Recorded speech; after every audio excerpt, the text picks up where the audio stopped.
Hello guys! Welcome back to my channel, Ramali's channel. And for today's video ay magluluto ako nitong fried fish with side dish. Ayan, so nagkikrave na naman ako dito sa may fried fish. So let's try this guys!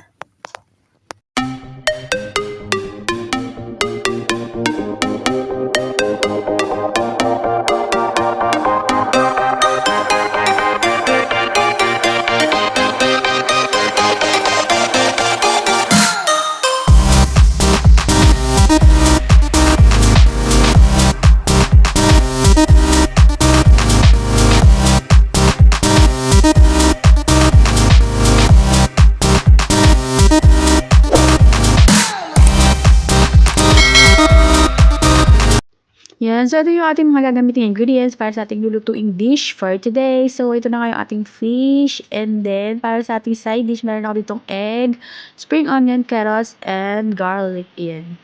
So, to start up guys, yan, pipirituhin ko lang itong fish natin.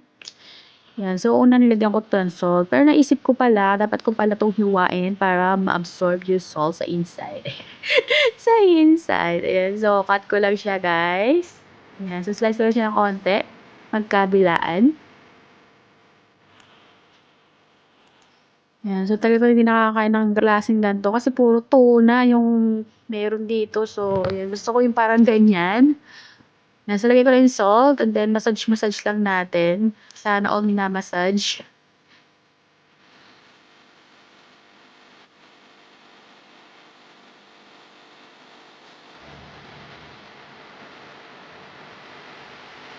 Yan. Pagbutihan lang natin yung pagmamassage guys para ma-discover tayo. Yan. So, nag-fry na nga, nag-init lang ako dito ng oil. So, ito, pinito lang natin yung ating fish. So, ayan natin nyo naman guys, sobrang laki ng fish. Hindi na siya magkasya sa hawali. So, ayan. So, naisip kong putulin siya, kaya nga lang, ay, hindi na nga. At hindi na nga. Charot. Ayan. So, binilin ko na nga. So, dumidikit-dikit pa siya sa may gilid ng kawali kasi nga sobrang laki niya guys. But yung mga isda dito sa middle is ang lalaki, Marioso. Ayan na nga. So, nagbit na nga ako ng 2 eggs para sa ating side dish kasi luto na yung aking fish. Yan.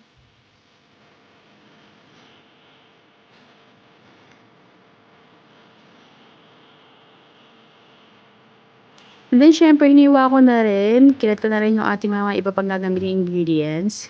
Yan, garlic, spring onion, and carrots. Yes, i-prepare ko na siya dito, guys, para lulutuin ko na siya ngayon. Ayan. So, dun sa may pinagamitan kong kawali, tinanggal ko lang yung excess oil. Ayan. So, naglagay ulit ako ng konting oil. And then, lagay ko na yung aking garlic. Ayan. Then, add ko yung carrots.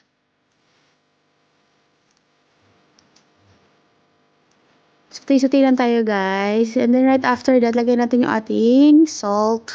And, syempre, partner ng salt ay yung black pepper. Charot. Ayan. And then, nag-add na rin ako ng water kasi kailangan ko ito pakuluan para lumambot yung ating carrots.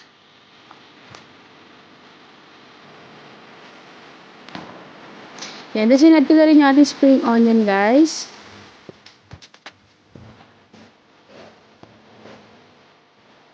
Yan. So, pakulang natin ng konti. Konting minuto lang para ma-absorb yung water and then lumambot yung ating mga vegetables.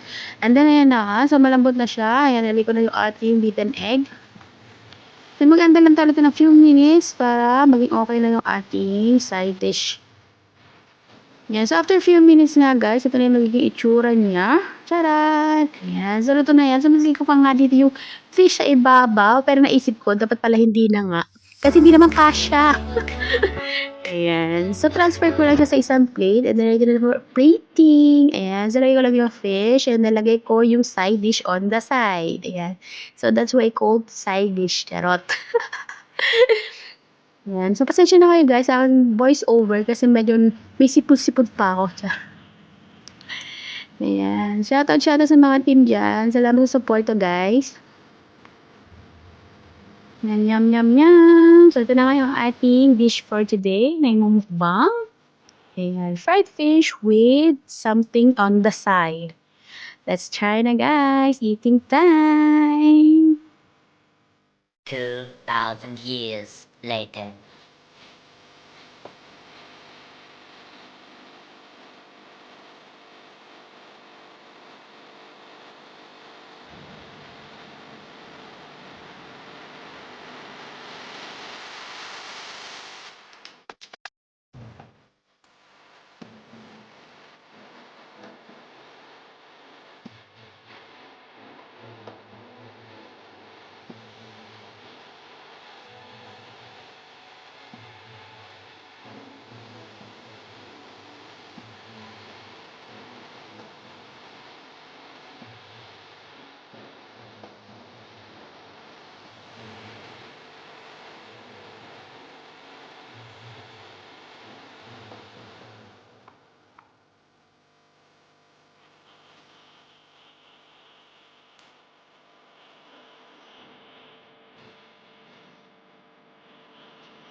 2,000 years later.